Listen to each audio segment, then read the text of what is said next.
Hello மக்களே! நாம இன்னைக்கு எங்க வந்திருக்கோம்னு பார்த்தீங்கன்னா, அருள்மிகு ஸ்ரீ பெத்தனாச்சியம்மன் திருக்கோவிலுக்கு விளக்கு பூஜையில கலந்து கொள்றதுக்காக வந்திருக்கோங்க. மதியம் வந்ததுமே, ஃபர்ஸ்ட் போனதுமே அன்னதானம் சாப்பிட்டாச்சுங்க.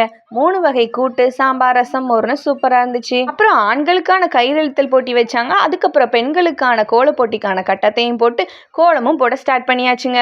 10 மினிட்ஸ் தாங்க டைம் டியூரேஷன் கொடுத்துருந்தாங்க. அதுக்குள்ளே நம்ம கோலம் போட்டு முடிச்சிருக்கணும். கோவில் முன்னாடி கோலம் போடுறதே ஒரு தனி ஹாப்பினஸ் தாங்க. கோலம் போட்டு முடிச்ச உடனே விளக்கு பூஜைக்கு ரெடி ஆகியாச்சுங்க. விளக்கு பூஜைக்கு 150 ரூபா டோக்கனுங்க. ஸோ அதை வாங்கிட்டு நம்ம உட்காந்ததுமே பூஜைக்கு தேவையான பொருட்கள் எல்லாமே கொடுத்துட்டாங்க.